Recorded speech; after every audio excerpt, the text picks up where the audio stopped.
जय Hind student, welcome to Sonu army classes YouTube platform. Student, आज का जो क्लास है, आज का जो वीडियो है आपके लिए बहुत ज़्यादा बेनिफिशियल रहने वाला है।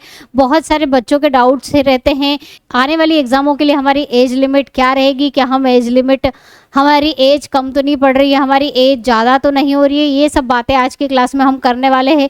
साथ ही साथ बहुत ही इम्पोर्टेंट बात जो सभी के मन में चलती ही रहती है कि भर्ती कब आएगी, तो भर्ती कब आ सकती है उससे रिलेटेड बातें भी हम आज करने वाले हैं। और एट लास्ट हम डिस्कस करेंगे स्टूडेंट आपका syllabus, complete syllabus nursing assistant का आज की क्लास में मैं आपको बताने वाली हूँ। और इस सिलेबस के साथ साथ जो जो टॉपिक आते जाएंगे उसमें बताऊंगी कि हमारा जो रिसेंट एग्जाम हुआ है, जो कि बहुत टफ पेपर आया था इस बार का, कहाँ से कौन से टॉपिक से हमारे क्वेश्चन ज़्यादातर बने थे, तो ये सब आज इस क्लास में हम डिस्कस करने वाले। तो चलिए सबसे पहले हम बात कर लेते हैं स्टूडेंट कि भर्ती कब आएगी। तो स्टूडेंट भर्ती कब आएगी, तो भर्ती की अगर हम बात करें तो सबसे पहले जो भर्ती आई थी, तो पिछली बार जो भर्ती आपकी आई थी स्टूडेंट वो आई थी आरवीसी की। और आरवीसी की भर्ती की जो एग्जाम हुई थी वो कब हुई थी? सितंबर में। कब हुई थी? सितंबर में हुई थी। ठीक है, आरवी की सबसे पहले आई थी, उसके बाद आई थी आपकी एएमसी की एग्जाम। जी हाँ, रिलेशन भर्ती जो थी एएमसी की वो आई थी आपकी नवंबर दिसंबर में, नवंबर दिसंबर में आई थी। और इसकी एग्जाम सभी को पता है मार्च में हुई थी 2024 में। इसके बाद हमारी जो ओपन भर्ती है, एआरओ वाइज जो एग्ज़ाम है, ओपन भर्ती जिसे हम कहते हैं नर्सिंग असिस्टेंट की, ये नर्सिंग असिस्टेंट की सारी एग्ज़ामों की बात कर रही हूँ मैं, आरवीसी, एएमसी, एआरओ, ये जो थी जनवरी फरवरी। कब? जनवरी फरवरी में इसकी भर्ती आई थी। फरवरी तक पता चल गया था और एग्ज़ाम तो सभी को पता है, सभी ने दिया है। 3 मई 2024 को इसका पेपर हुआ था। तो अगर हम यही पैटर्न फॉलो करते हैं इसके अकॉर्डिंग, अगर जो बच्चे आरवीसी की एग्ज़ाम देना चाहते हैं तो जी हाँ, सितंबर अक्टूबर तक इसकी भर्ती, मैक्सिमम सितंबर अक्टूबर, हर साल सितंबर अक्टूबर में इसकी एग्ज़ाम निकलती है आरवीसी की। एएमसी की एग्ज़ाम आती है आपकी नवंबर दिसंबर तक। रिलेशन भर्ती के बारे में पता चल जाएगा आपको। और एआरओ में भी जरूरी नहीं है कि जनवरी में ही हो सकता है दिसंबर में भर्ती पहले भी आ सकती है, नवंबर दिसंबर में भी आ सकती है, और जनवरी फरवरी तो लास्ट डेट है ही, इसके पहले भी आ सकती है। तो इसके हिसाब से आपका माइंड आप बिल्कुल सेट कर लीजिए, माइंड सेट कर लीजिए कि हमारी एग्ज़ाम कब आ सकती है। तो प्रिपरेशन आपको टाइम से स्टार्ट करनी होगी, क्योंकि सिलेबस, अभी मैं सिलेबस आप लोगों को बताऊंगी स्टूडेंट कि जो सिलेबस है बहुत बड़ा है। और इतने कम टाइम में बच्चे सोचते हैं कि हम 1-2 महीने पहले से तैयारी शुरू करें और पूरे अच्छे मार्क्स लाएं, हमारा सिलेक्शन हो जाए, तो इट इज़ इम्पॉसिबल। क्यों इम्पॉसिबल है? आपने अभी एग्ज़ाम का पैटर्न, एग्ज़ाम का पेपर आप लोगों ने एनालिसिस देखी होगी, कितना टफ आया था और बहुत अच्छे लेवल का पेपर आजकल आ रहा है। अब रटने से काम नहीं चलने वाला, सिलेबस बहुत बड़ा, उसको कंप्लीट करने में टाइम लगेगा, इसलिए आपको अभी से तैयारी शुरू करनी होगी। सिलेबस में आपको बताने वाली हूँ आगे। चलिए, तो ये भर्ती की बात हो गई। तो इस भर्ती की जो ये पिछले साल की डेट है, हमारी पिछली पेपर की जो डेट है, उसको लेकर हम उसको मानकर चल रहे हैं और उस हिसाब से हमारी प्रिपरेशन करेंगे। चलिए, अब बात कर लेते हैं हम एज लिमिट की, कि आपकी जो एज लिमिट है वो क्या रहने वाली है। तो जो अभी रिसेंट एग्जाम हुआ है, रिसेंट क्राइटेरिया एग्जाम का क्या था वो मैं आपको बता देती हूँ। 1 अक्टूबर 2001 से लेकर 1 अप्रैल 2007, अगर इसके बीच में आपकी एज या आपकी बर्थडे डेट बिलोंग करती है, आती है, ये किसका है? 2023-24 का क्राइटेरिया था। इसके बीच में अगर आपका बर्थडे डेट आती है तो आप एग्जाम के लिए एलिजिबल थे। ठीक है, तो इसी को बेस मानकर हम मान लेते हैं कि हमारी जो एज लिमिट है, एज का क्राइटेरिया आने वाली एग्जामों के लिए क्या रहने वाला है स्टूडेंट? तो क्या रहने वाला है? 1 अक्टूबर 2001 है तो इसको 2002, 1 साल आगे बढ़ा लो, से 1 अप्रैल 2008। तो हम इसको क्राइटेरिया मान के चल सकते हैं स्टूडेंट, किसके लिए, हमारी 2024 से 25 के बीच में जो हमारी अभी रिसेंट एग्जाम 2024-25 में जो हमारी एग्जाम होगी नर्सिंग असिस्टेंट की, उसके लिए हम ये एज का क्राइटेरिया मान सकते हैं। हालांकि ये जो एज का क्राइटेरिया मैं आपको बता रही हूँ, ये आपको कब कंफर्म होगा कि हमारा एज का क्राइटेरिया क्या है स्टूडेंट, तो ये जब नोटिफिकेशन आता है, नोटिफिकेशन में आपको पता चल जाएगा, नोटिफिकेशन में वो मेंशन कर देंगे, क्योंकि अभी नोटिफिकेशन इतनी जल्दी आना वाला नहीं है, लेकिन हमें एग्ज़ाम की तैयारी करनी है, तो क्या हम एलिजिबल है या नहीं है, तो बच्चे मान सकते हैं कि अगर इसके बीच में उनकी बर्थडे डेट आती है तो वो एग्ज़ाम के लिए एलिजिबल है, अपनी एग्ज़ाम की तैयारी को आप बिल्कुल शुरुआत कर सकते हैं। ठीक है, तो ये हो गई आपकी एज लिमिट की बात। चलिए, तो अब हम सिलेबस डिस्कस कर लेते हैं कि क्या क्या सिलेबस है। तो सिलेबस स्टूडेंट आपको हिंदी और इंग्लिश यहाँ पर दोनों में मिलेगा। वैसे सिलेबस जो आपकी वेबसाइट है, ऑफिशियल वेबसाइट पर आपको इंग्लिश मीडियम में दिया गया है, और ये जो जिनको डाउट है, जिनको समझ में नहीं आता, वो मैंने ट्रांसलेट कर दिया है हिंदी में, तो हिंदी वाले बच्चों को भी अच्छे से समझ में आ जाएगा। हम देख लेते हैं कि क्या क्या सिलेबस है। तो सबसे पहले जनरल नॉलेज की बात कर लेते हैं स्टूडेंट। जीके में क्या क्या क्वेश्चन पूछे जाते हैं, कहाँ से टॉपिक से क्वेश्चन पूछे जाते हैं। तो यहाँ पर अगर हम जनरल नॉलेज का सिलेबस देखते हैं तो इंडिया और उसकी जो नेबरिंग कंट्री है, मतलब हिस्ट्री, ये आपका क्या है, हिस्ट्री का टॉपिक है, यानी कि यहाँ से आपका इतिहास का क्वेश्चन बनेगा। एक या दो क्वेश्चन आपके इतिहास के बनते हैं स्टूडेंट ज़्यादातर एग्जाम में। ठीक है, उसके बाद कल्चर, इस बार कल्चर से रिलेटेड, संस्कृति से रिलेटेड क्वेश्चन पूछा गया था।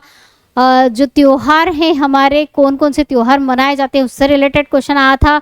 जियोग्राफी से एक क्वेश्चन, हमारे इंडियन जियोग्राफी से ज़्यादातर, भारतीय भूगोल से ज़्यादातर क्वेश्चन पूछे जाते हैं स्टूडेंट। हुज एंड हु बहुत इंपॉर्टेंट है, ये भी हुज एंड हु से भी क्वेश्चन अभी रिसेंट एग्जाम में पूछा गया है कि कौन क्या है। कैबिनेट मंत्री पूछे गए थे, सीएम पूछे गए थे स्टूडेंट। एब्रीवेशन लघु रूप भी पूछे जाते हैं स्टूडेंट। इसके बाद स्पोर्ट्स से क्वेश्चन पक्का आता ही है कि ये खेल से जुड़े खिलाड़ी कौन थे।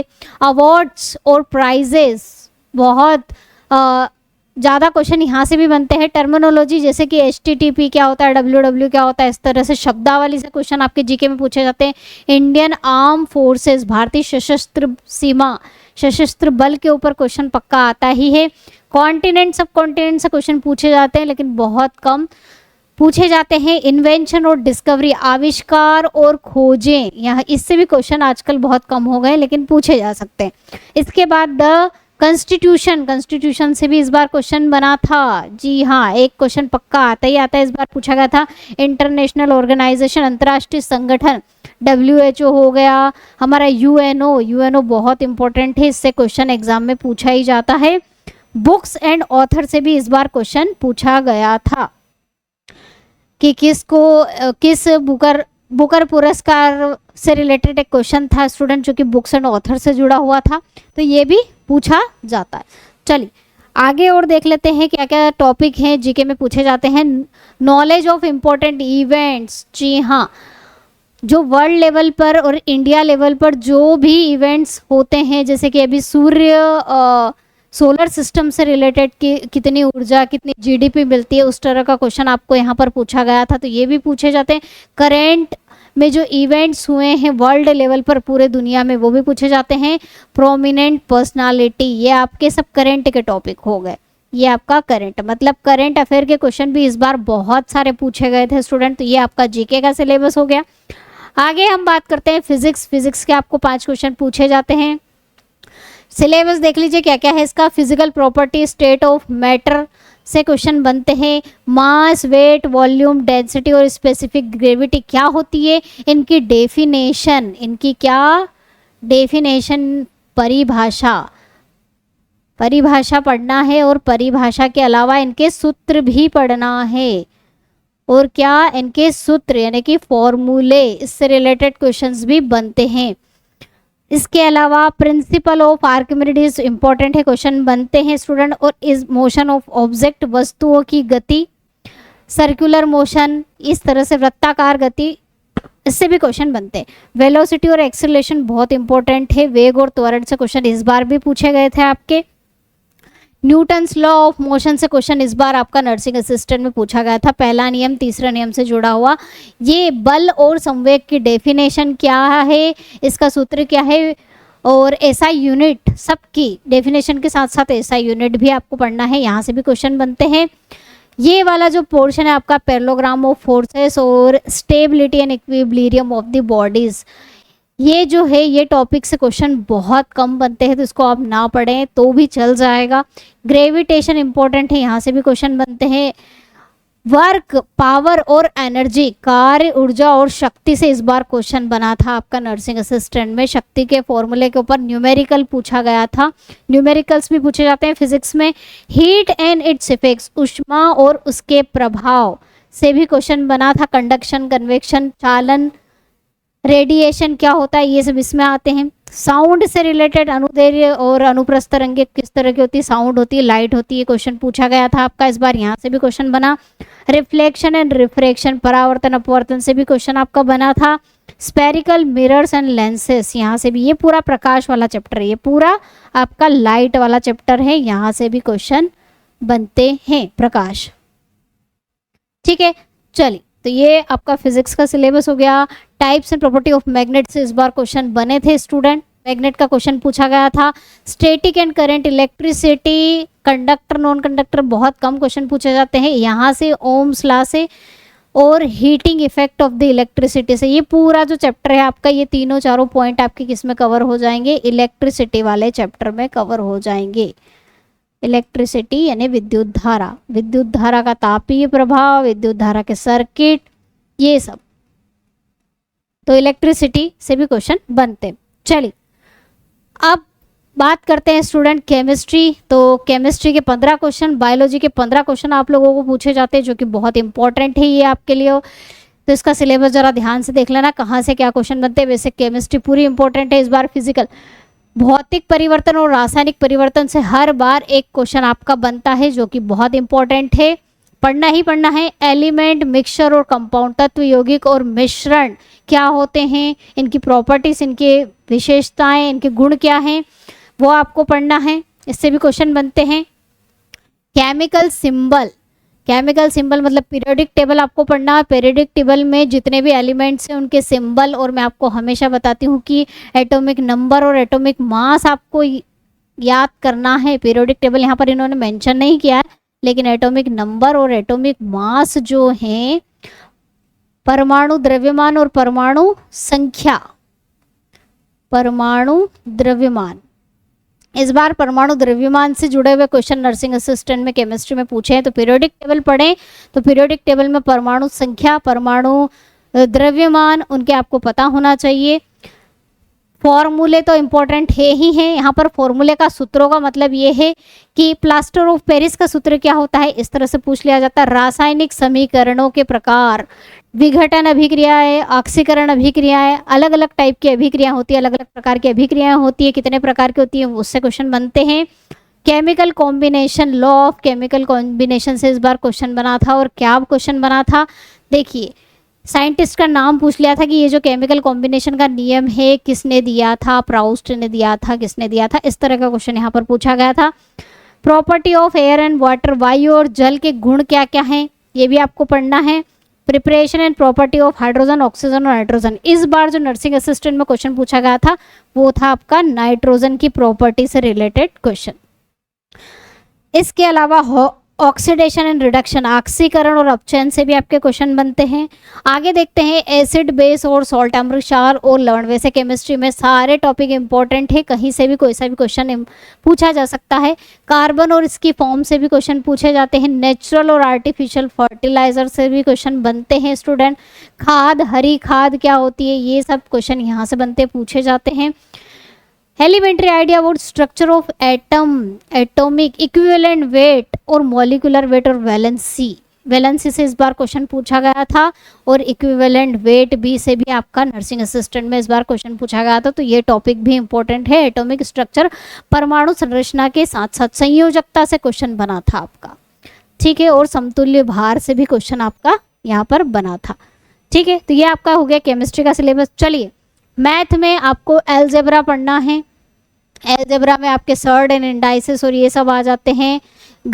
घातांक और करणी, मैट्राइसिस और डिटर्मिनेंट से क्वेश्चन पूछ सकते हैं, क्योंकि इस बार जो नर्सिंग असिस्टेंट के बच्चों को मैथ्स के क्वेश्चन पूछे गए हैं वो ऐसा नहीं है सारा नंबर सिस्टम से ही क्वेश्चन पूछ लिए गए हैं। आपको क्वेश्चन यहाँ पर ट्रिग्नोमेट्री और ज्योमेट्री से भी पूछे गए हैं, तो इनको पढ़ना है। त्रिकोणमिति से, ज्यामिति से क्वेश्चन बने हैं, समाकलन अवकलन से भी क्वेश्चन बने हैं स्टूडेंट इस बार। प्रोबेबिलिटी और सांख्यिकी, इस बार सांख्यिकी से क्वेश्चन पूछा गया था, डाटा दे दिया गया था और मीन निकालने को बोला था। स्टैटिक से क्वेश्चन पूछे जाते हैं। नंबर सिस्टम पूरा आपको पढ़ना ही पढ़ना है स्टूडेंट। नंबर सिस्टम से भी इस बार आपका क्वेश्चन आया था, जी हाँ, रेशनल नंबर परिमेय संख्या से जुड़ा हुआ क्वेश्चन था या नहीं था, वो भी पूछा गया। फंडामेंटल अर्थमेटिक ऑपरेशन, मौलिक अंकगणितीय संचालन, इससे जुड़ा हुए क्वेश्चन जब हम करेंगे क्लास में आपको बताऊंगी टॉपिक किसमें इंक्लूड होता है। मेंसुरेशन बहुत इंपॉर्टेंट है, यहाँ से भी क्वेश्चन बनते हैं। इसमें आपका एरिया, वॉल्यूम और सरफेस एरिया आ जाता है। सारे फिगर, ट्रेंगल, सर्कल, वृत्त, त्रिभुज सभी के एरिया निकालना और क्यूब, क्यूबॉइड के वॉल्यूम वगैरह निकालना, यहाँ से भी क्वेश्चन आपके बनते हैं। चलिए अब बात करते हैं हम आपका बहुत ही इम्पोर्टेंट, जैसे कि केमिस्ट्री इम्पोर्टेंट है उसी तरह से बायोलॉजी भी इम्पोर्टेंट है। तो बायोलॉजी का यहाँ पर हम देख लेते हैं कि क्या क्या क्वेश्चन आपके यहाँ पर बने थे इस बार और क्या सिलेबस है। तो सबसे पहले आपको बेसिक बायोलॉजी, मूल जीव विज्ञान पढ़ना है। मूल जीव विज्ञान, बायोलॉजी के विभिन्न शाखाएं, विभिन्न शाखाओं को क्या कहते हैं, इसके फादर कौन है, उसके फादर कौन है, वो सब आपका बेसिक बायोलॉजी में आता है और पूछे जाते हैं इसके क्वेश्चन में। लाइफ प्रोसेस, जीवन की प्रक्रिया, आप कहोगे इसमें क्या पढ़ेंगे, तो इसमें आपको लिविंग नॉन लिविंग की बात हो रही है। लिविंग एंड नॉन लिविंग, यानी कि सजीव और निर्जीव से जुड़े हुए क्वेश्चन एग्जाम में आपके आते हैं। बहुत सारी चीजें इसके अंतर्गत भी, सजीव और व निर्जीव, इनमें कंपैरिजन क्या होते हैं, क्या डिफरेंस होता है, यहाँ से क्वेश्चन बनते हैं। और भी बहुत सारे इसके अंदर टॉपिक है, जब हम पढ़ेंगे क्लास में तो आपको बताऊंगी। स्टडी ऑफ बर्ड, पूरा बर्ड की स्टडी, बर्ड की कैरेक्टरिस्टिक्स, पक्षियों की विशेषताएं क्या होती है, पश्चपाद, अग्रपाद, हिंड लिम्ब, ये सब इसमें पढ़ना है हमको। ह्यूमन बीइंग, मानव प्रणाली तो इम्पोर्टेंट है ही है। यूनिकनेस ऑफ ह्यूमन, इसमें हमारी पूरी ह्यूमन बॉडी हम पढ़ने वाले हैं, पूरा ह्यूमन बॉडी पढ़ेंगे, यानी कि मानव, सारे मानव के जो तंत्र हैं वो इसमें सारे आ जाएंगे आपके।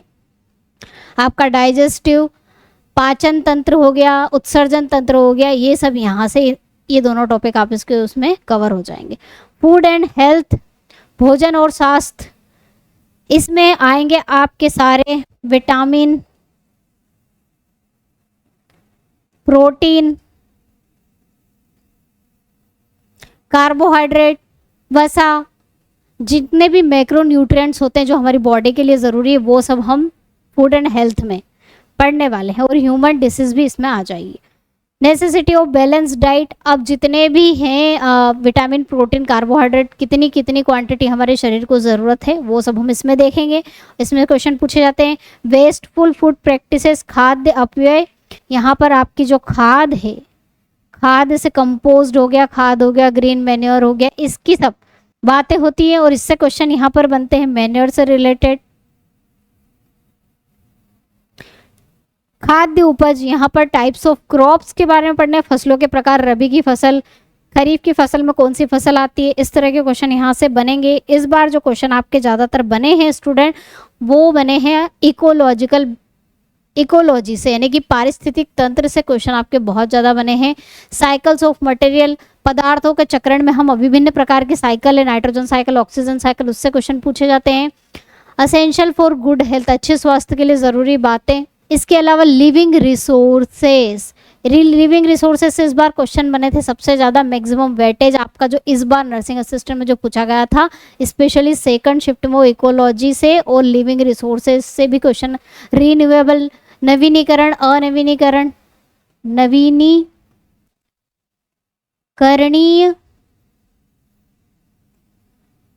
अनवीनीकरणीय, रिन्यूएबल, नॉन रिन्यूएबल, इससे क्वेश्चन आपका यहाँ पर इस बार बना था।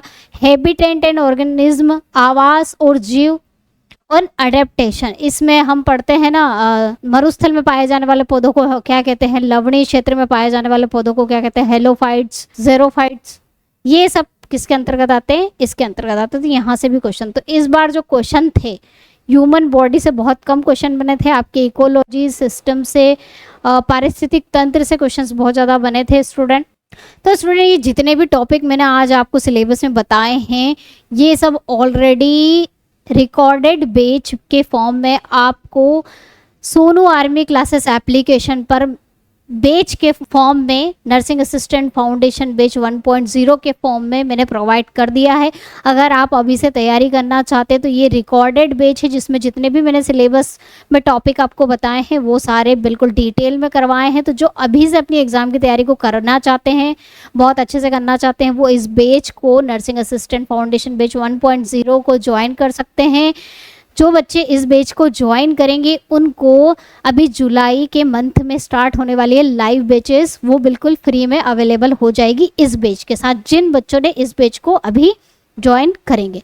तो आपके पास 2 बैचेस हो जाएंगे स्टूडेंट, 2 बैच का फ़ायदा उठा सकते हैं। यहाँ पर पहली आपकी रिकॉर्डेड बैच है और दूसरी लाइव बैच है जिसमें आपका रिवीजन हो जाएगा अगर आप ये अभी से ज्वाइन कर लेते हैं तो यहाँ पर आपको 2 बैच मिल जाएगी। जो बच्चे ज्वाइन करना चाहते हैं वो बाय नाउ पर क्लिक कर सकते हैं। बैच का प्राइस वैसे तो 999 है, 999 रुपये का बैच है, लेकिन अगर आप डिस्काउंट में बैच को ज्वाइन करना चाहते हैं तो 799 में आपको बैच मिल जाएगी, जिसके लिए आपको कूपन यूज़ करना है, कूपन कोड AMC20, तो जिससे आपको ये बैच डिस्काउंट में मिल जाएगी। तो स्टूडेंट अगर आपको ये सिलेबस समझ में आया हो तो एक बार क्लास को लाइक करना ना भूलें। नए हो चैनल पे तो चैनल को सब्सक्राइब कर दीजिए, नोटिफिकेशन बेल को प्रेस कर लीजिए ताकि लेटेस्ट नोटिफिकेशन आपको टाइम टू टाइम मिलते रहें। तो स्टूडेंट मिलते हैं नेक्स्ट क्लास में, तब तक के लिए सभी बच्चों को जय हिंद, जय भारत, वंदे मातरम।